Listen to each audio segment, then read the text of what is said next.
At first, I thought the problem was me. You know how it goes. You assume you forgot something, spent it without remembering, or moved it somewhere else. You're tired, your head is full, and it feels easier to believe your memory failed than to consider that someone might have gone through your desk. Still, one thought wouldn't leave me. Why had I started feeling anxious about opening my own drawer, like I was afraid it might contain proof that I was somehow my own enemy? And why, every time money went missing, was she always nearby, watching me with that look as if she knew something I didn't? I'm not telling this to get sympathy. I'm saying it because I finally want to admit something out loud. For a long time, I let people cross my boundaries. I pretended not to notice. I smiled when things bothered me. When the first $5 disappeared, I told myself I must have misplaced them. When 10 were gone, I figured I probably spent it on food and forgot. And when 20 vanished, I convinced myself I must not have brought as much as I remembered. I've always been careful with money, but suddenly I was becoming forgetful. Or maybe I was just being too generous toward other people's strange coincidences. Our office was a typical open space. Narrow desks, thin partitions, a shared fridge, corporate coffee that tasted more like hot water, with a memory of caffeine. Every day looked the same. You came in, sat down, opened your laptop, got to work. People laughed by the water cooler, talked about TV shows, complained about deadlines, and among them, her, Jessica. Jessica was the kind of coworker managers inexplicably loved. Loud, confident, outspoken, always armed with a sarcastic joke. She smiled so widely it felt less like emotion and more like a performance. She loved collecting little audiences around her as if the office were her personal stage. And whenever she mocked someone, there were always a few people laughing along, even when they clearly didn't understand what the joke was. Her desk was right next to mine. An uncomfortable arrangement. She constantly took things from my workspace, pens, a stapler, notebooks, never asking. Small stuff, the kind you feel petty complaining about, yet it created the sense of living in a house where the doors never quite lock. I told her a couple of times to ask before taking my things. She just rolled her eyes and said, "Relax, it's an office, not a museum of personal treasures." I wasn't confrontational by nature, so I let it go, but one day I noticed the way she looked at my drawer as she walked by. A long, assessing stare like she was calculating what might be inside. At the time, I brushed it off as paranoia. Now I know I shouldn't have. The first time money disappeared, she smirked and said, "Oh, you forgot where you put it again? You're so scatterbrained." She said it too quickly, too confidently, as if she already knew the explanation, one no one could possibly know. And the way she looked at me at the same time, narrowed eyes, waiting, planted a strange feeling in my chest, like I had somehow stepped into someone else's game without being told the rules. During the second week, when a more noticeable amount went missing, I managed to catch my manager between meetings and carefully asked if we could rethink personal storage rules. Maybe small desk safes, or at least lockable drawers. He looked at me like I'd suggested installing metal detectors at the entrance. "This is an office, not a bank," he said. "If something went missing, it's probably just a misunderstanding. Don't create drama." Don't create drama. Those words stuck with me, as if he'd accused me of hysteria before I'd shown a single emotion. I wasn't asking for theatrics. I just wanted to feel that my things were actually mine. In the evenings, when the office emptied and the overhead lights dimmed, I would sit at my desk asking myself the same question. Why would she do this? The amounts were small, not enough for anyone to risk their job over. But to her it felt like a game, a power move. Take something that isn't yours, watch the reaction, dismiss it as nothing, and prove to yourself that the person won't say a word. My fear wasn't about the money. It was about what would come next. My drawer didn't hold just cash. It had personal documents, keys, flash drives with work projects. And if someone decided they had the right to dig through that, how long before they decided they had the right to to more than just what was in the drawer. At some point, I stopped doubting. I started to feel that presence, the quiet confidence of someone else's entitlement, hovering near my belongings. And I realized something else too. I was tired of people thinking they could do whatever they wanted, tired of being seen as silent and convenient, tired of having calm mistaken for weakness. And that's when it happened. The first real shift in my thinking. If someone else was choosing to play a game, then I had the right to make my move too. From that moment on, everything changed. Because what happened next, it all began right there. In the silence where I finally stopped asking, "Why is this happening to me?" and started asking instead, "What am I going to do about it?" I didn't want to believe I was right about her. I tried honestly to convince myself it was all coincidence, that maybe I'd become paranoid from stress or over time. But the more I watched her, the more every small detail lined up in a way that felt too neat, too intentional, too practiced. And the worst part? She behaved like she owned the place, like every desk, every drawer, every quiet moment belonged to her. You could hear her before you saw her. That sharp, performative laugh. That habit of narrating other people's mistakes loudly enough to ensure half the office heard. And that voice, sweet when she wanted something, vicious when she didn't, slicing the air like a paper cut. Being next to her desk meant living in a sort of constant background noise. She'd reach over without looking, grabbing pens, sticky notes, anything she felt was community property. A few times she even joked, "If you don't want people borrowing your stuff, don't bring anything nice to the office." She said it with that same grin that hid a warning underneath. But there was one moment that stuck with me more than any other. She watched me top up my little envelope of cash after lunch one afternoon. She wasn't even subtle. She paused mid-sentence, glanced down at my hand, slipping the money away, and kept talking like she hadn't seen anything. Except her eyes had lingered too long, following the motion of the drawer closing. And when our gazes met, she smiled, just a tiny twitch of her mouth, the kind that says, "I know things you don't."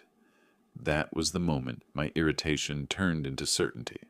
I asked our manager, casually like it didn't matter, whether there had been complaints about missing items in the office. He rolled his eyes, said something about people being dramatic lately, and reminded me this wasn't a secure facility. It was the kind of response a manager gives when the problem would require actual work to fix. And of course she overheard. She walked by, patting my shoulder with exaggerated sympathy. "Losing things again? Poor you." She wanted me small. She wanted me embarrassed. She wanted me to be the guy who second-guesses himself so often he eventually stops trusting his own memory. That's how people like her stay untouchable. The moment you question yourself, they win. So I stopped questioning myself. I started paying attention. Real attention. I noted who stayed late, who left early, who walked past my desk when they thought no one was watching. I studied her habits. When she went to lunch, and when she had meetings, when she liked to hang around pretending to clean up her inbox. She was predictable in ways she thought made her clever. It made her sloppy instead. I prepared quietly, calmly. I placed a small legal desk camera angled only at my workspace. Nothing hidden, nothing that violated rules. Just a time-lapse device that many people used for productivity tracking. IT approved it without a second thought. I marked a few bills in a way no one would notice but me. I recorded serial numbers, took photos, logged dates in a private spreadsheet. I even reviewed the room's badge entry logs, which were visible to employees since the system sometimes glitched. Conveniently, the logs showed every person who entered the office hallway after hours. And just like that, patterns emerged. One evening, when the office was nearly empty, I watched the footage back. Someone walked to my desk, someone wearing a bracelet I'd seen every day, someone who didn't even hesitate before opening my drawer. It was her. She didn't take much. $5, maybe 10. But that almost made it worse. This wasn't desperation. This wasn't survival. This was an obsession with getting away with something she thought I was too weak to confront. A game, but only fun for her because she believed she controlled all the rules. I sat there staring at the video, feeling something shift in me. Not anger, not fear, something steadier, a kind of clarity. She had just confirmed everything she wanted me to doubt. But that wasn't the beginning of the end. Not yet. Because the day I decided to act, I didn't just plan to prove it. I planned to make sure the entire story could no longer be rewritten in her favor. I chose the day carefully. Month's end, when everyone was tired, overworked, and too distracted by deadlines to pay attention to anything that wasn't directly on fire. Finance needed receipts. Managers wanted status updates, and half the office was running on stale coffee and nerves. It was the perfect kind of chaos for someone like her, someone who thrived when people weren't looking closely. That morning, I placed a clean, clearly visible envelope inside my drawer. Not hidden, not buried, just there. Obvious enough to tempt someone who believed temptation existed for her amusement. Inside were marked bills, all carefully logged and photographed, every serial number documented in a shared accounting spreadsheet for a project that legitimately used petty cash. I'd already told our accountant that I'd be finalizing expense reports that week, so the presence of cash wasn't unusual. The accountant even thanked me for being organized. It made the trail airtight. I left the drawer unlocked. That part mattered most. Right before lunch, I announced, loudly enough for nearby desks to hear, that I had a meeting in another building and would be gone for about an hour. It wasn't a lie. The meeting existed, but it wasn't mandatory. I scheduled it on purpose, knowing she kept track of my schedule in all the ways she pretended not to. Before leaving, I draped my jacket casually over my chair, letting the keyring show just enough to suggest carelessness. Not bait, just a believable negligence, the kind she always thought she was exploiting, never realizing how much she relied on people underestimating themselves so she could overestimate herself. When I walked out of the office, I didn't look back. I didn't need to. Patterns that consistent don't break on their own. An hour later, I returned. My desk looked untouched. No papers shifted, no pens moved, not even a crooked mouse pad to hint at disturbance. But the envelope was thinner. I could see it instantly, the way you notice when a book on a shelf has been nudged. She'd taken money again, but this time it wasn't petty. It was intentional, confident, almost graceful in its predictability. She looked up at me from her desk as I sat down. Her expression landed somewhere between innocent curiosity and smug amusement, like she'd been waiting for a show I was supposed to perform. "Long meeting?" she asked, all sweetness. I nodded. "Productive." She tilted her head toward my drawer. "Anything missing today?"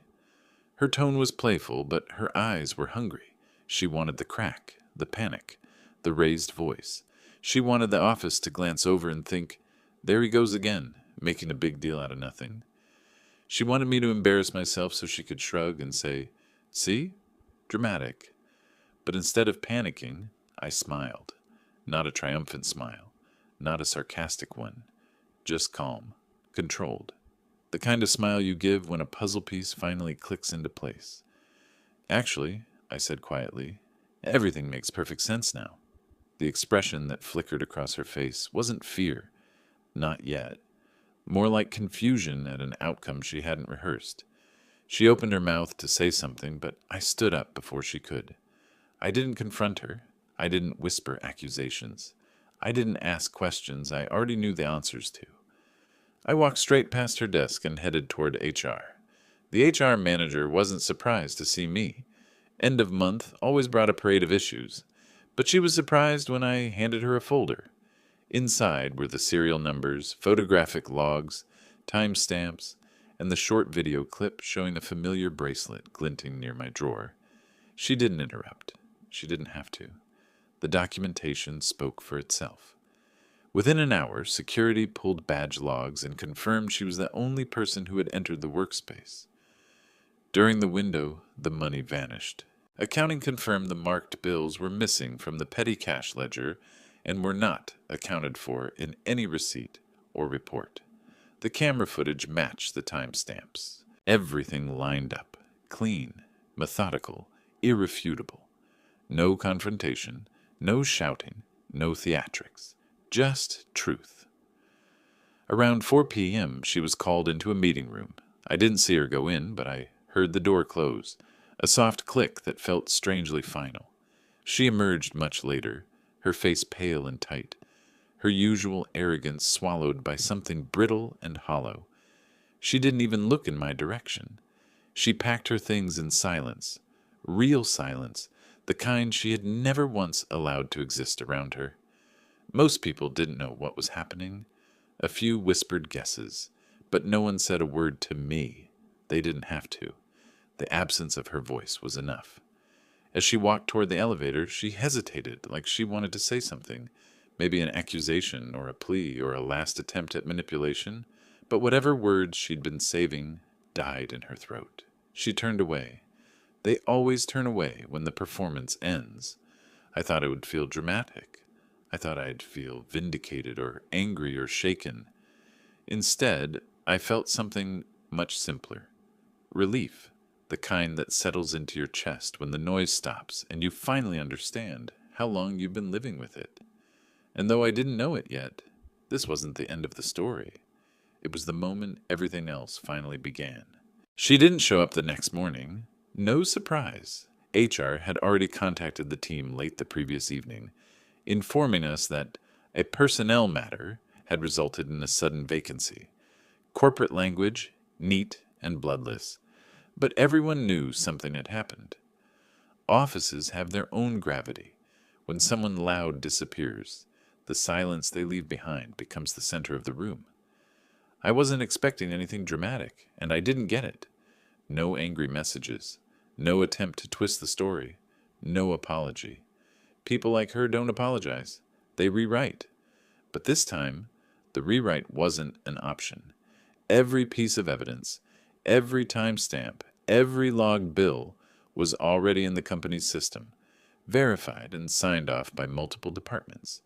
There was nothing she could pivot, no version she could sell. The facts were too clean. HR gave me a short, formal update. The investigation concluded she'd violated company property policies and falsified internal expense records. They don't use the word theft, but they didn't need to. They asked if I wanted to request restitution, a reimbursement, or a formal note added to her employment file. I declined. The money wasn't the point. It never had been. What mattered was that the pattern stopped. My boundaries were intact again, not because someone handed them back to me, but because I finally defended them myself. Over the next few days, the atmosphere in the office shifted in ways too subtle for an outsider to notice, but unmistakable to those of us who lived inside it. People spoke more quietly around my desk, not in fear, but in respect. Those who used to brush off her behavior started acting differently too, as if seeing her consequences made them reevaluate their own complacency. One coworker, who'd always stayed neutral out of habit, stopped by my desk and said, "I'm sorry you had to deal with that. We all saw things. We just weren't sure what to do." It wasn't an admission of guilt.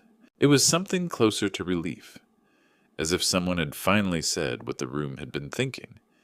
And I understood something important. People don't ignore problems because they agree with them.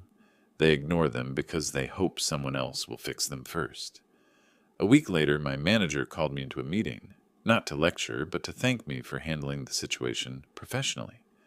He mentioned he'd underestimated how much pressure I'd been under and asked if I needed adjustments, new equipment, anything.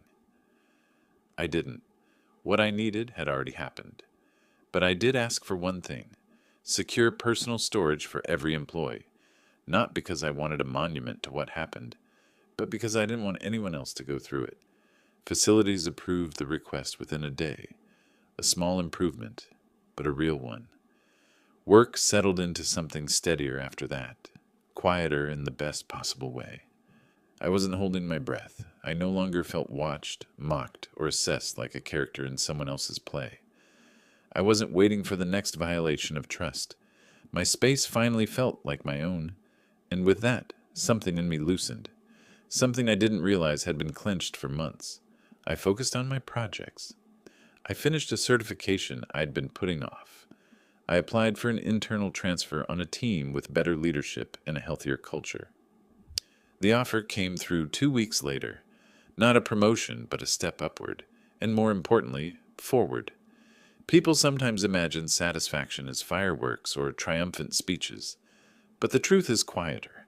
It feels like walking into a room and not scanning for danger.